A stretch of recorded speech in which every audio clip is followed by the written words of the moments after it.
बिस्मिल्लाहिर्रहमानिर्रहीम। क्या आपने कभी सोचा है कि जब एक हवाई जहाज काबा के ऊपर से गुजरा तो उसके साथ क्या हुआ? यह एक ऐसी वाकया है जो आपके दिल को झकझोर देगा। इस वीडियो में आपको वह सच जानने को मिलेगा जो शायद आपने कभी नहीं सुना। काबा, जो हम मुसलमानों के लिए सबसे मुकद्दस जगह है, उसकी ओर इशारा करने वाली यह घटना हमें यह सिखाती है कि अल्लाह की तौहीन नहीं हो सकती। जब एक हवाई जहाज काबा के ऊपर से गुजरा तो अल्लाह की रहमत और उसके घर की इज्जत के सामने किसी की भी ताकत बेकार साबित हो गई। ये वीडियो आपको दिखाएगी कि जब एक हवाई जहाज काबा के ऊपर से गुजरा तो अल्लाह ने उसके साथ क्या किया। इस वीडियो को लास्ट तक देखें और जानें कि काबा के हक में अल्लाह की क्या कुदरत है। ये वीडियो आपके ईमान को और भी मजबूत करेगा और आपको याद दिलाएगा कि हमें हर हाल में अल्लाह की रिदा की तरफ रुख करना चाहिए। अल्लाह का घर काबा शरीफ सिर्फ एक इमारत नहीं बल्कि पूरी दुनिया के मुसलमानों का रूहानी मरकज है।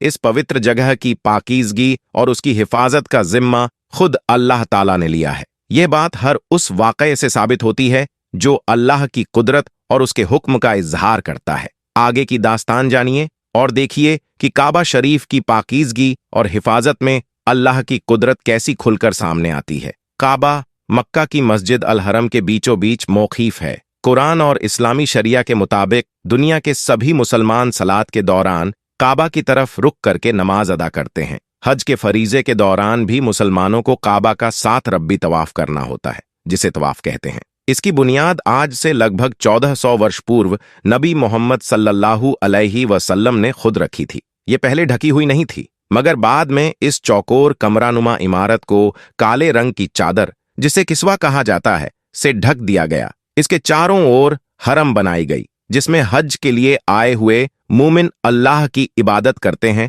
और अपने किए गुनाहों की मगफिरत मांगते हैं। हालांकि यह हैरानी की बात है कि इसे लेकर कुछ समय से मुस्लिम समुदाय में यह मशहूर है कि यदि किसी ने जन्म लिया है तो उसके लिए जीवन में कम से कम एक बार हज यात्रा पर जाना फर्ज माना जाता है। यह यात्रा न केवल इबादत का एक अहम हिस्सा है बल्कि यह तौहीद और उम्मत की वहदत का सबूत भी है। कुछ लोग ऐसे भी हैं जो इस बात को नकारते हैं कि हवाई जहाज या कोई भी परिंदा काबा के ऊपर से नहीं गुजर सकता, मगर हम आपको बता देते हैं कि यह झूठ और गलत नहीं है बल्कि बिल्कुल सच है। आज तक कोई भी जहाज काबा शरीफ के ऊपर से गुजर नहीं पाया है। उसके बारे में बात करते हुए जुबैर ने, जो कि पिछले 30 वर्षों से सऊदी अरब के मक्का शहर में मशगूल हैं, बताया कि मैं पिछले 25 वर्षों से खाना काबा में सफाई के नाजुक फर्ज को अंजाम दे रहा हूं।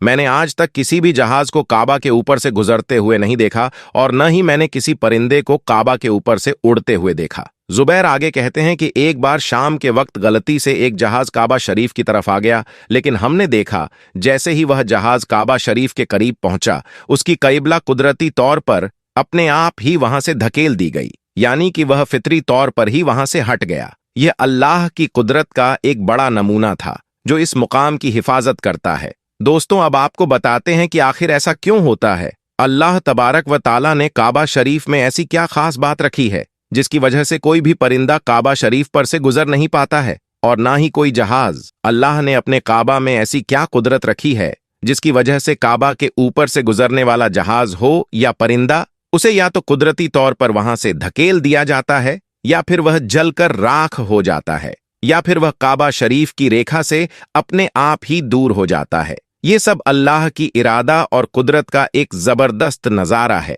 अब दोस्तों, आपको 3 ऐसी बड़ी वजह बताते हैं जिसकी वजह से मक्का शरीफ के ऊपर से कोई भी जहाज या परिंदा गुजरता नहीं है, यानी कि काबा के ऊपर से जहाज या परिंदे के ना गुजरने की 3 असल वजह आपको बताते हैं। सबसे पहली वजह तो यह है कि काबा शरीफ को दुनिया का सेंटर माना गया है, यानी कि काबा दुनिया के बीचों बीच में मौजूद है और आज इस बात को साइंस भी मानती है। साइंस ने भी इस बात को प्रूफ किया है कि मक्का में बना काबा दुनिया के सेंटर में मौजूद है। इसी वजह से काबा शरीफ दुनिया के सेंटर में होने की वजह से सबसे ज्यादा ग्रेविटी काबा शरीफ के ठीक ऊपर और नीचे है। उसकी वजह से यह होता है कि अगर कोई परिंदा या हवाई जहाज काबा शरीफ के ऊपर से गुजरने की कोशिश करता है तो ग्रेविटी की वजह से वह परिंदा और हवाई जहाज अपने आप ही काबा शरीफ की लाइन से दूर हो जाता है। इसका मतलब यह हुआ कि काबा शरीफ के ऊपर कोई भी चीज, चाहे वह परिंदा हो या हवाई जहाज हो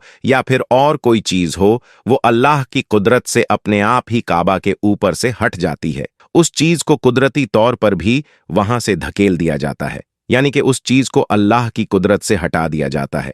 दोस्तों, इसकी दूसरी वजह यह है कि जिन इलाकों में ऑयल रिफाइनरीज मौजूद होती हैं, वहां पर भी किसी भी फ्लाइट या हवाई जहाज को गुजरने की इजाजत नहीं मिल पाती है, क्योंकि ऐसी जगह पर अगर कभी कोई हवाई जहाज गिर जाए तो फिर आप सोचिए कि वहां पर कितना बड़ा और कितना खौफनाक हादसा हो सकता है और कितनी ज्यादा जान माल का नुकसान हो सकता है। और मक्का शरीफ दुनिया की एक अहम जगह है। यही वजह है कि किसी भी हवाई जहाज को काबा शरीफ के ऊपर या करीब भी आने की इजाजत नहीं है, क्योंकि खुदा न खास्ता अगर कभी कोई गैर मुस्लिम या काफिर या फिर कोई दहशतगर्दी के इरादे से किसी हवाई जहाज हाईजैक करके मस्जिद ए हराम के पास में ले जाकर उसको मार दे तो फिर कितना बड़ा नुकसान हो सकता है। इसलिए सऊदी हुकूमत ने पूरी दुनिया के लिए यह वार्निंग जारी की हुई है कि अगर किसी ने भी काबा के ऊपर से हवाई जहाज गुजारने की कोशिश की तो उसको मिसाइल मारकर फौरन तबाह और बर्बाद कर दिया जाएगा। तो दोस्तों, इससे मालूम होता है कि सऊदी हुकूमत की वजह से भी किसी भी हवाई जहाज को काबा शरीफ के ऊपर से गुजरने की इजाजत नहीं दी गई है। अगर देखा जाए तो काबा शरीफ सबसे पाक और मुकद्दस जगह है और यहां पर आकर दुनिया का हर मुसलमान अल्लाह की इबादत में मशगूल हो जाता है। ऐसे में अगर हवाई जहाज वहां से गुजरने लगे तो मुसलमानों की इबादत में खलल पैदा हो जाएगा। इस वजह से भी काबा शरीफ के ऊपर से हवाई जहाज गुजरने की इजाजत नहीं दी गई है। उसके अलावा इसकी तीसरी वजह भी बताई जाती है कि आप सभी को मालूम है कि मक्का और मदीना में गैर मुस्लिमों का जाना मना है, यानी गैर मुस्लिम मक्का और मदीना में नहीं जा पाते हैं। इसलिए कोई भी मुसलमान हज करने के लिए या उम्रा करने के लिए जाते हैं तो उनका जहाज सबसे पहले रियाज शहर में उतरता है, यानी कि उन सबको सबसे पहले रियाज में ले जाया जाता है। फिर उन सबको बसों या ट्रेनों में भरकर मक्का और मदीना ले जाया जाता है, क्योंकि अल्लाह पाक ने कुरान ए करीम ने गैर मुस्लिमों के लिए पाक सरजमीन मक्का में दाखिल होने पर पाबंदी आयद की है। और उसके अलावा भी ऐसी बहुत सी आयतें मौजूद है जो यह साबित करती है कि गैर मुस्लिम मक्का और मदीना में दाखिल नहीं हो सकते हैं। इसलिए किसी भी हवाई जहाज को मक्का की सरजमीन में दाखिल होने से रोका जाता है, क्योंकि हो सकता है कि किसी हवाई जहाज में कोई गैर मुस्लिम भी मौजूद हो और वह गलती से मक्का में दाखिल हो जाए। इसलिए सऊदी हुकूमत ने सख्ती से दुनिया भर की एयरलाइन पर उसके लिए रोक लगा रखी है, यानी कि तमाम एयरलाइंस के लिए नो फ्लाई जोन करार कर दिया है। यही वजह है कि काबा के ऊपर से कोई भी परिंदा या हवाई जहाज नहीं गुजर पाता। अगर कभी कभार कोई परिंदा या हवाई जहाज काबा के ऊपर से गुजरने की कोशिश भी करता है तो या तो उसको वहां से धकेल दिया जाता है या फिर वह जलकर खाक हो जाता है। वही आपको बता दे कि ऐसा बिल्कुल नहीं है कि कभी काबा शरीफ के ऊपर से हवाई जहाज को उनकी मंजूरी नहीं दी गई। दरअसल सऊदी प्रशासन ने साल 2006 में पवित्र शहर में एक इमारत के ढाने के बाद हवाई क्षेत्र में उड़ान की मंजूरी दी थी। इस घटना में दर्जनों लोगों की मौत हो गई थी। खोजी और बचाव हेलीकॉप्टर्स के तत्काल प्रभावित क्षेत्र पहुंचने से काफी लोगों को बचाया जा सका था। पवित्र काबा में कौन प्रवेश कर सकता है और कौन नहीं, इसको लेकर भी सऊदी अरब की सरकार काफी सख्त है। खैर दोस्तों, मुसलमान जहां कहीं रहता हो, जो जबान चाहे बोलता हो, जो लिबास चाहे पहनता हो, जिस रंग व नस्ल से तल्लुक रखता हो, जिस हाल में रहता हो, यही उसका रूहानी मस्कन है। इसी से उसकी किस्मत वाबस्ता है। उसका दिल व जान इसी पर फिदा होने के लिए बेकरार रहती है। इसी मैकदए तौहीद से वलवलये ताज़ा लेता है और बेपाया मोहब्बत के कम से कम के खूम चढ़ाता है। वह शैक के पर्दों से उड़कर यहां पहुंचना चाहता है। तो दोस्तों, आज की वीडियो में बस इतना ही। आपका हमारी आज की जानकारी के बारे में क्या कहना है, कमेंट सेक्शन में जरूर बताएं। साथ ही वीडियो पसंद आई हो तो वीडियो को लाइक करें, शेयर करें और चैनल को सब्सक्राइब भी जरूर करें। मिलते हैं एक नई वीडियो के साथ, तब तक के लिए अल्लाह हाफिज।